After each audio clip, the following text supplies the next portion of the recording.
Hi, it's Richard Geller. I love business owners. I'm an entrepreneur myself. I've helped probably over 1,200 entrepreneurs. I've been on the board of directors of companies. I've raised about $20 million in capital, and I've helped other people raise capital. I love business owners. I love entrepreneurs. I am one.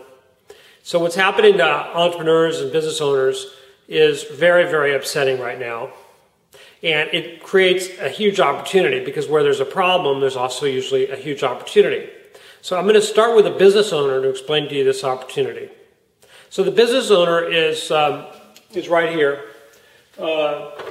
We've got him right here, and he's got customers, and the customers are paying, $10,000, $30,000 a month, whatever. And this is like 2008. And so he's got 30,000 in, and maybe he's got 10,000 out. He's got 20,000 to pay bills and pay himself and his family a salary. Business is great. Okay, so now let's go over here. This isn't so good over here, actually, because this is like a couple years later, okay? So now the customers are fewer, and they're bringing in less money.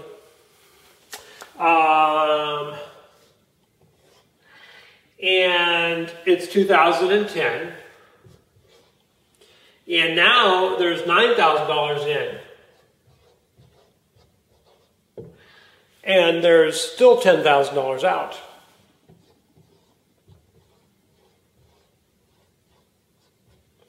Wow, what a difference. So now we're behind $1,000. That makes a big difference. It means that business is terrible.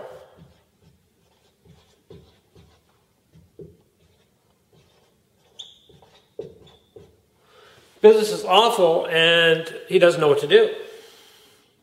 This is what's happening. So take somebody who's got a retail location, and their lease is the same, and their payroll is the same, and their cost of goods is the same, or maybe even higher, but business has fallen off so much that they now have a problem because they're losing money all the time. So what do? They start putting money in, They start taking money out of IRAs and 401ks and savings. They start borrowing money from their friends and family and putting this money in this business. That is not a good place to be. Because what happens is they then run out of money, then they close up shop, then they go out of business. And now they have no savings, they owe their family, their friends, they have no retirement income. This is devastating. They need your help. What I'm going to tell you, you're going to hear it again and again, they need your help so they don't get financially ruined. So this is the point of view of the business owner. Now this business is leasing their space from a property owner. I'm going to talk about the property owner next, but I want to point something out here. That millions of businesses lease their premises. Their income has gone down. Their income has gone down, and their expenses, especially their lease, is still fixed. They need your help.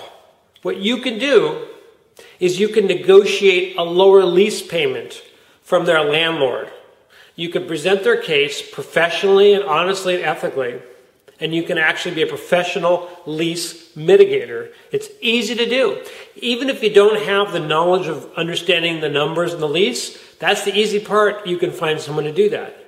Then all you have to do is you go out and you find customers. You find business owners that are that are in trouble and they need a lower lease payment.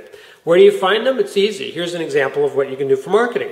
You can go to where there's a Kroger or a Giant or some kind of a store that's going out of business or went out of business.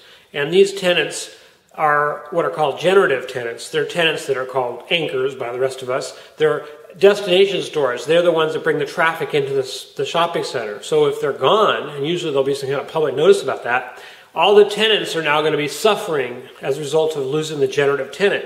You go to each of those tenants, you hand out a brochure or a flyer, say, I can lower your lease payments. You're entitled to a lower lease payment. You will get calls, you will get leads, you will get sales. So this is a great business to be in lowering people's leases at a time like this. Okay, in the next video, what I'm going to do is we're going to focus now from the business owner. We're going to go to the property owner. So if the business is leasing it in a shopping center, we're going to go to that shopping center and talk about what can be done there.